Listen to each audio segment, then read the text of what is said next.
muchas gracias. Un honor para mí también estar invitado aquí. Bueno, gracias a IDEA por la invitación. Creo que es un día en el cual como país tenemos mucho que celebrar porque nosotros venimos, y cuando uno dice esto hasta parece increíble, pero venimos de una historia, digamos, donde hasta hace muy poco tiempo los datos públicos no tenían ese carácter de público, eran secretos. O sea, la ciudadanía ni siquiera podía conocer ciertos datos de interés, ¿no? Que por definición lo público tiene que ser tal, ¿verdad? Tiene que ser de acceso para todos. Esto tiene profundas implicancias por un lado en la vida democrática y también en la economía, ¿no? Nosotros venimos de una historia, digamos, de altos niveles de corrupción. Hay que recordar de que en muchos de los índices que estudian, que analizan este aspecto de la cultura de los países, Paraguay siempre se ubica en los lugares, digamos, más bajos, en el sentido de que estamos entre los países más corruptos del mundo. Y bueno, la posibilidad de ocultar datos, pues bueno, obviamente contribuye a esa cultura de la corrupción. Entonces creo que en primer lugar decir de que fue un gran paso como país la aprobación de esta ley de acceso a la información que permitió, bueno, echar luz sobre un montón de datos del sector público que hoy día permiten a la ciudadanía ejercer un control. Yo creo que esos controles van a ir siendo cada vez mayores y eso es bueno. Vamos a ir de esa manera construyendo una cultura de mayor transparencia, de mayor, lo que en inglés dicen accountability, ¿verdad? Una mayor, digamos, rendición de cuentas, para que realmente lo público, sea de todos, ¿verdad? Y que contribuya de esa manera para el bienestar de toda la población.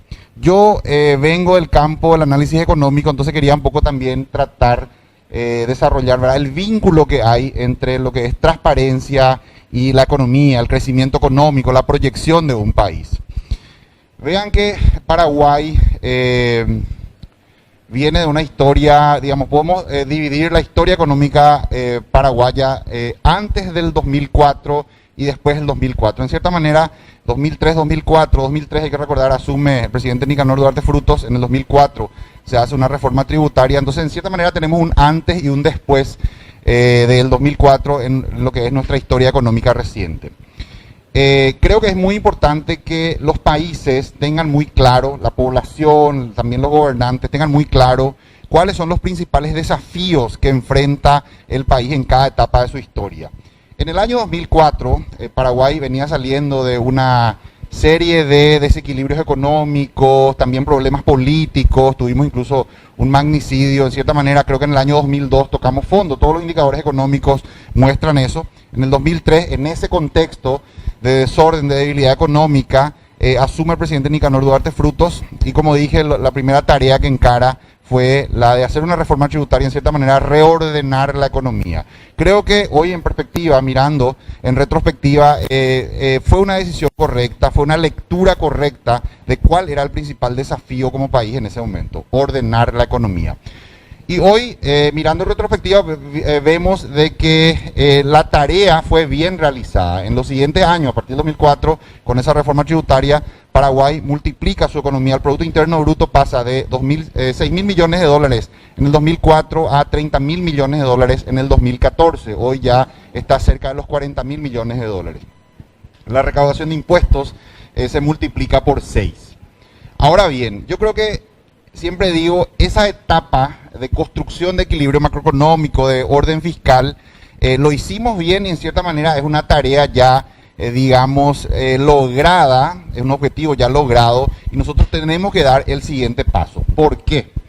¿Qué es lo que dicen hoy las calificadoras internacionales respecto a Paraguay? Quiero entre paréntesis mencionar de que durante todos esos años, que del 2004 hasta el 2014, esos 10 años de lo que fue el super ciclo de los agronegocios, que digamos impulsó el crecimiento de la economía paraguaya a multiplicarla por 5, ¿verdad? De 6.000 millones de dólares a 30.000 millones de dólares. Todos esos años la calificación crediticia de Paraguay fue mejorando hasta el año 2015. El año 2015 fue el año en el cual termina ese super ciclo de los agronegocios, el precio de la soja ya cae a valores, digamos, normales, por decirlo de alguna manera, y a partir de ahí ya no es, digamos, el gran motor económico, sigue siendo un sector económico importante, pero ya no es el motor que impulsa el gran crecimiento. Entonces, a partir de ahí, el 2015 decía, tuvimos la última mejora de calificación crediticia, llegamos a una calificación W+, y ahí nos estancamos. En cierta manera, mi visión, mi lectura de lo que ha venido pasando es que Paraguay viene ya estancándose en términos de mejora como país desde el año 2015. ¿Por qué? Porque las calificadoras dicen, Paraguay hoy es una ecuación incompleta. Por un lado es un país que goza de equilibrio macroeconómico, señalan y felicitan eso, pero es una ecuación incompleta porque a la vez adolece de fortaleza institucional.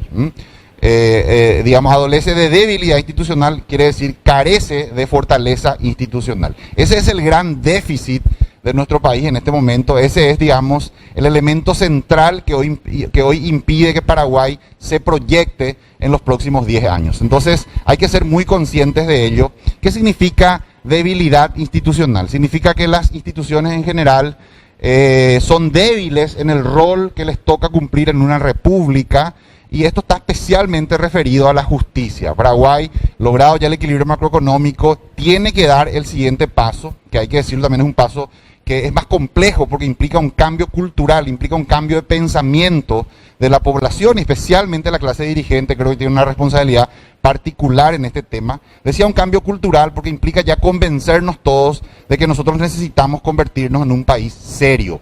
Hoy día lo que tiene éxito en términos económicos es ser un país serio. Los países que tienen éxito, los países que progresan, los países que son atractivos en cuanto a la atracción de inversión extranjera directa son los países serios. Entonces Paraguay tiene que ir ya de un modelo de justicia sometida muchas veces al poder político, al poder fáctico, al dinero, tiene que ir ya a un modelo de justicia seria, justicia independiente, un modelo en el cual la justicia cumpla el rol que le cabe en una democracia, que es ser el gran árbitro, un árbitro justo y un árbitro a la vez fuerte, que cuando es requerida, digamos, su presencia para arbitrar las situaciones que se presentan en la sociedad y en la economía, cumpla ese rol. Eso es lo que hoy no tenemos. Nosotros, digamos, sufrimos esa debilidad institucional, eso genera poca confianza, poca previsibilidad, porque bueno, dependiendo de qué tan fuerte es la otra parte, esa justicia podría inclinarse, digamos, en ese sentido. Por eso es que tenemos que dar ese siguiente gran paso. Si nosotros damos ese paso, además del equilibrio macro que ya logramos, le agregamos fortaleza institucional, nos va a ocurrir lo que le ocurre a otros países que tienen eso. Nada más hay que mirar en la región. Uruguay, que es un país cercano a nosotros, de tamaño similar, población similar, en realidad un poco menos, tiene una presión tributaria de más del 29%, es casi 3 veces la nuestra. Sin embargo, el nivel de inversión extranjera directa que atrae, nada más en los últimos 5 años, es de 5 veces lo que recibe Paraguay. Mientras Paraguay recibe más o menos 300 millones de dólares por año, Uruguay estuvo promediando los 1.500 millones de dólares por año. Y otros países de la región también con grado de inversión van inclusive mucho más allá. Perú está en el rango de los 5.000 millones de dólares, ¿verdad? Chile, que es el país más serio de la región, inclusive tuvo picos de 20.000 millones de dólares de inversión extranjera directa por año. Entonces, máxime en una situación como la actual, en la cual los ingresos tributarios caen, ya digamos los recursos provenientes de la deuda también van a ser más difíciles porque ya el endeudamiento ha llegado a un tope. Nosotros, el camino que nos queda para el crecimiento en la próxima década es el de ser exitosos en la atracción de inversiones, en la instalación de inversiones, y para ello es una condición indispensable volvernos un país serio, un país, digamos, transparente, un país con instituciones sólidas que funcionan y que, reitero, son propias de una república. Así que, de mi parte, celebrar este día, felicitar a los organizadores, unirme también a este momento, ¿verdad? Qué bueno que ya tenemos hoy día una ley de acceso a la información pública, y bueno, invitarlos también a todos los que están viendo este programa a ser parte de ese cambio cultural. Ese país del pasado, poco transparente, ese país, digamos, de la corrupción, eso hay que ir dejándolo atrás, y tenemos que nosotros, esta generación, nos toca la responsabilidad de crear un nuevo país, un país transparente, un país con una justicia en serio, un país, digamos, que funciona, donde existen reglas y donde los ciudadanos de bien cumplen esas reglas y a partir de eso generan el progreso como país. Proyectar eso también al mundo, de que Paraguay tiene una sociedad que es capaz de lograr eso. Un país, digamos, con instituciones, con un esquema institucional sólido que lo proyecta al mundo como un país confiable para vivir y para invertir. Muchísimas gracias a IDEA por la invitación, un honor de mi parte y bueno, esa es la reflexión que puedo compartir de mi parte. Gracias. Muchas gracias, te invito a sentarnos un momento, así descansamos las piernas y también iniciamos la ronda de preguntas. Para quienes estén interesados en hacer una consulta a Amílcar, están los canales habilitados, pero empiezo yo. A ver. Se habla mucho, Amílcar, de la necesidad de tener un pacto social y un sentarse en la mesa los tres poderes del Estado, porque aquí hablamos no solamente de las instituciones que dependen del Ejecutivo, que por lo general son nuestros blancos de críticas y que está bien, pero no es solamente un poder, hablamos de tres poderes y la sociedad en general. ¿Qué respondemos a cómo hacer ese pacto social? Sí. Yo creo que la realidad de los países es explicada en gran medida por ciertos consensos que hay en esas sociedades. Por ejemplo, un consenso que no necesariamente está en una ley. Los consensos son, digamos, acuerdos, son, digamos, ideas que son aceptadas por una mayoría, por lo menos, ¿verdad?, grande de la sociedad. Una idea, un consenso importante que se ve que ha sido instalado y que existe en Paraguay es el equilibrio fiscal, ¿verdad? Vos verás que nosotros desde el año 2004, con la administración del ministro Borda en Hacienda, hasta el año 2012, tuvimos 9 años consecutivos de superávit fiscal, a lo largo de 2 gobiernos de signo político diferente. Ese no es un dato menor. Yo cuando hablo con extranjeros les suelo mencionar, ¿verdad?, como una anécdota, para un poco graficar, transmitir ese consenso social que hay en Paraguay alrededor de la importancia de mantener el equilibrio fiscal, contándoles de que cuando gana el presidente Lugo, que era un presidente en cierta manera habrá identificado más como de la izquierda, derrotando a un candidato del Partido Colorado, el partido tradicional, que ha gobernado muchísimos años aquí, sin embargo el ministro de Hacienda que nombra es el mismo. Es un caso rarísimo, ¿verdad?, pocas veces visto, donde un gobierno de una tendencia política diferente, sin embargo, mantiene al mismo ministro de Hacienda. Eso yo creo que ese hecho confirma de que en Paraguay existe un consenso importante, quizás no total, pero muy importante, alrededor de la idea de que es importante cuidar las finanzas públicas, mantener un cierto equilibrio, ¿verdad?, y no caer en situaciones como la que han caído países vecinos. Tenemos un vecindario en cierta manera bastante desordenado. Argentina en particular creo que es un país que no tiene ese consenso social, no está instalada en la población y en la clase política por lo visto, por los hechos, por las cifras. Jugamos, ¿verdad?, esa idea de la importancia de cuidar el equilibrio fiscal. De la misma manera que tenemos instalado ese consenso sobre el equilibrio fiscal, tenemos que ahora instalar un segundo consenso acerca de la fortaleza institucional. Es demasiado importante, ¿verdad? Digamos, tenemos que completar esa ecuación. Repito, las calificadoras lo dicen claramente. Paraguay es una ecuación incompleta. Equilibrio macro, pero con debilidad institucional. Tenemos que ser un país con equilibrio macro y con fortaleza institucional. Eso, créeme, que va a significar un salto cualitativo extremadamente importante para el país y también se va a traducir en un salto económico, porque con toda seguridad nos va a llevar a ganar el grado de inversión. Paraguay tiene la excelente oportunidad de ser el próximo país de Sudamérica con grado de inversión. Y alcanzado eso, y con esto termino, ustedes dirán, bueno, pues, ¿por qué es importante eso? ¿Por qué es importante graduarse de país serio? En cierta manera, alcanzar el investment grade, el grado de inversión, es como un diploma que te dan la calificadora de que ya sos un país serio, merecedor de inversiones. Implica, digamos, acceder a un 90% de las inversiones que hoy, ni aunque quisieran, no podrían venir a Paraguay. Nosotros solamente participamos de ese 10% de lo que son inversiones especulativas. Gran parte del universo de capitales que podrían venir a Paraguay no vienen porque aún no tenemos grado de inversión. Entonces implicaría un salto en las inversiones en Paraguay. Muchísima inversión, muchísimo empleo, mucho más bienestar, mucho más trabajo, mucho más plata para todos los que vivimos en este país. Amílcar, otra pregunta que tiene que ver con los contratos públicos. Si hablamos de corrupción y de casos escandalosos, constantemente vemos a través de los medios de comunicación casos que inclusive en este año de pandemia tan dolorosamente existieron irregularidades y que, bueno, tiene que ver con distintas instituciones del Ejecutivo, del Legislativo, del Judicial. ¿Podríamos hablar entonces que hacer un énfasis en ese tipo de contratos, de llamados, es una materia aún pendiente y qué concretamente se podría hacer como para que sea un un hecho o una consecuencia que apunte a la reducción de corrupción? Mira, es una pena, ¿verdad? Una tremenda pena que nosotros, inclusive en pandemia, ¿verdad?